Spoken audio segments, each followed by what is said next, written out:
మీరు pregnancy plan చేస్తున్నారు, మీ doctor మీకు ఐవీఎఫ్కి సలహా ఇచ్చారు అంటే మీ ఎగ్ క్వాలిటీ వల్ల, మీ స్పర్మ్ క్వాలిటీ వల్ల ఐవీఎఫ్ సక్సెస్ మీద ఏమేమి ఎఫెక్ట్స్ ఉంటాయి ఈ రోజు మాట్లాడతాము. నేను doctor Jasmine Salkar, clinical head and consultant reproductive medicine, Hegde fertility, Malakpet branch నుండి. ఐవీఎఫ్ సక్సెస్ రావాలి అంటే ఎంబ్రియో క్వాలిటీ మంచి ఉండాలి. ఆ మంచి క్వాలిటీ, మంచి గ్రేడింగ్ వాళ్ళు ఎంబ్రియోస్ ఉంటేనే ఐవీఎఫ్కి సక్సెస్ రేట్స్ కూడా ఎక్కువ ఉంటాయి. కానీ ఆ embryo quality is mainly dependent on 2 factors. ఒకటి అయితే ఎగ్ క్వాలిటీ ఎలా ఉంది, రెండోది అయితే స్పర్మ్ క్వాలిటీ ఇంకా స్పర్మ్ ఫంక్షన్ ఎలా ఉంది. సో ఆ ఎగ్ క్వాలిటీ మంచి ఉండాలి అంటే it depends mainly upon 2 factors, that is age of the female and life style ఎలా ఉంది అని. కానీ ఎగ్ క్వాలిటీ మంచి ఉండాలి. ఎందుకు ఇంపార్టెంట్ అంటే ఆ ఎగ్లో మైటోకాండ్రియా ఉంటుంది. ఆ mitochondria is the main energy supplier of the egg. ఎగ్కి మైటోకాండ్రియల్ ఫంక్షన్ మంచి ఉంటే దానివల్ల ఫర్టిలైజేషన్ కరెక్ట్ అవుతుంది. ఫర్టిలైజేషన్ మంచి అయితే అది ఎంబ్రియో గ్రోత్ కూడా మంచి ఉంటుంది. ఇంకా అది ఎంబ్రియో గ్రోత్ అయ్యాక ఒక్కొక్కసారి ఎగ్ క్వాలిటీ తక్కువ ఉన్నప్పుడు ఇంప్లాంటేషన్ ఫెయిలియర్కి రిస్క్ ఉంటుంది. అంటే మల్టిపుల్ టైమ్స్ ఐవీఎఫ్ ఎగ్ క్వాలిటీలో ఉంటే మల్టిపుల్ టైమ్స్ ఐవీఎఫ్ కూడా ఫెయిల్ అవ్వచ్చు. మూడోది అయితే ఒక్కొక్కసారి ఎగ్ క్వాలిటీ తక్కువ ఉన్నప్పుడు దానివల్ల రిపీటెడ్ మిస్క్యారేజ్కి కూడా రిస్క్ ఉంటుంది. అందుకే ఐవీఎఫ్ ట్రీట్మెంట్ అప్పుడు లేదంటే ప్రెగ్నెన్సీ ప్లాన్ చేసినప్పుడు ఎగ్ క్వాలిటీ మంచి ఉండాలి అని చాలా ఇంపార్టెంట్. ఎగ్ క్వాలిటీ ఎందుకు ఎఫెక్ట్ అవుతుంది అంటే దీనికి ముఖ్యంగా 2 రకాలుగా కారణాలు ఉంటాయి. ఒకటి అయితే ఆడవాళ్ళకు ఏజ్ ఎలా ఉంది. 35 సంవత్సరం దాటాక ఎగ్ క్వాలిటీ అందరి మహిళలకి తగ్గుతుంది. కొంతమందికి ఈ ప్రాసెస్ ఫాస్ట్ ఉండొచ్చు, కొంతమందికి స్లో ఉంటుంది. కానీ as the age will affect each and every cell of our body, similarly the increased age is going to affect the function of the egg as well. ఇంకా ఎగ్కి క్వాలిటీ ఏజ్ వల్ల తక్కువ ఎందుకు ఉంటుంది అంటే అది ఓవరీస్ మీద ఎగ్ నంబర్స్ తగ్గుతాయి. Egg numbers తగ్గితే డెఫినెట్గా అది ఎగ్ ఫంక్షన్ తగ్గుతుంది. రెండోది అయితే అది ఏజ్ ఎక్కువ ఉన్న అప్పుడు ఎగ్లో అనూప్లాయిడీస్ అంటే జన్యుపరమైన కారణాలతో అది ఫర్టిలైజేషన్ ఫెయిలియర్, ఇంప్లాంటేషన్ ఫెయిలియర్కి కూడా రిస్క్ ఎక్కువ ఉంటుంది. So age is an very important factor to determine the quality of the egg. The second most important factor for egg quality is lifestyle. అంటే జీవన శైలి మీరు ఎలా ఫాలో అవుతున్నారు అని.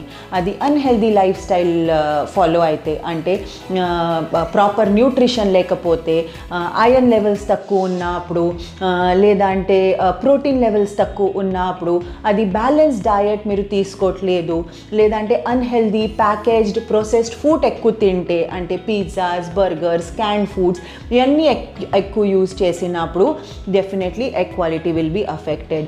ల్యాక్ ఆఫ్ ఎక్సర్సైజ్ ఉంటే మీరు కూర్చొని ఎక్కువ పని చేస్తారు, అది ఎక్సర్సైజ్ రెగ్యులర్గా చేయట్లేదు, దానివల్ల కూడా ఎగ్ క్వాలిటీ మీద ఎఫెక్ట్స్ ఉంటాయి. మూడోది అయితే స్ట్రెస్ లెవెల్స్ ఎక్కువ ఉన్నప్పుడు, late night TV, mobile phones ఎక్కువ చూసుకుంటే, ల్యాక్ ఆఫ్ స్లీప్ ఉంటే, వర్క్ ప్లేస్లో స్ట్రెస్ ఎక్కువ ఉంటే దానివల్ల కూడా ఎగ్ క్వాలిటీ మీద ఎఫెక్ట్స్ ఉంటాయి. ఇంకా ఒకవేళ మీకు స్మోకింగ్, ఆల్కహాల్కి అలవాటు ఉంటే it will also affect the egg quality. So age and lifestyle are 2 main important factors which is going to affect your egg quality and your fertility as well as your success with IVF. So అది ఐవీఎఫ్లో success ఉండాలి అంటే egg quality మంచి ఉంటేనే మంచి ఎంబ్రియోస్కి grading మంచి ఉంటుంది. ఇంకా embryos grading మంచి ఉంటేనే ఐవీఎఫ్కి సక్సెస్కి ఛాన్సెస్ కూడా ఎక్కువ ఉంటాయి. కానీ ఎంబ్రియో గ్రేడింగ్ మంచి ఉండాలి అంటే it will not depend only on the egg. స్పర్మ్కి కూడా క్వాలిటీ మంచి ఉండాలి, ఇంకా స్పర్మ్కి ఫంక్షన్ కూడా నార్మల్ ఉండాలి. ఆ sperm quality and function normal ఉంటేనే ఎంబ్రియో గ్రేడింగ్ కూడా మంచి ఉంటుంది. సో ఆ స్పర్మ్ క్వాలిటీ, స్పర్మ్ గ్రేడింగ్ ఎందుకు ఇంపార్టెంట్ అంటే ఆ స్పర్మ్కి ఫంక్షన్ అంటే స్పర్మ్ కదలిక, స్పర్మ్కి నార్మల్ షేప్స్, స్పర్మ్కి కౌంట్స్ ఇవన్నీ మంచి ఉంటే స్పర్మ్ ఫంక్షన్ అంటే స్పర్మ్కి కూడా డిఎన్ఏ ఉంటుంది. ఆ డిఎన్ఏలో కూడా డ్యామేజ్ ఎక్కువ ఉండొచ్చు. సో ఈ అన్నీ అది కలిపి అంటే sperm parameters as well as sperm function కలిపి ఇవన్నీ మంచి ఉంటేనే ఫలదీకరణ కరెక్ట్ టైంకి అవుతుంది, ఎంబ్రియో గ్రేడింగ్ కూడా మంచి ఉంటుంది. ఇంకా రెండోది అయితే ఇంప్లాంటేషన్కి ఛాన్సెస్ కూడా ఎక్కువ ఉంటాయి. ఒకవేళ ఈ స్పర్మ్కి డిఎన్ఏలో డ్యామేజ్ ఎక్కువ ఉన్నప్పుడు కూడా రిపీటెడ్ అబార్షన్కి రిస్క్ ఉంటుంది. అది స్పర్మ్ పారామీటర్స్ ఎందుకు అఫెక్ట్ అవుతున్నాయి అంటే ఈ స్పర్మ్కి కూడా క్వాలిటీ ఎందుకు తక్కువ ఉంటుంది, స్పర్మ్కి డిఎన్ఏ ఫ్రాగ్మెంటేషన్ ఇండెక్స్ అంటే డిఎఫ్ఐ లెవెల్స్ ఎందుకు ఎక్కువ ఉంటాయి. It also depends mainly upon the life style. అది స్మోకింగ్ ఎక్కువ చేయడం, ఆల్కహాల్ రెగ్యులర్ తాగడం, లేదంటే lack of exercise, unhealthy diet, lack of sleep, stress, all this is also going to affect your sperm quality.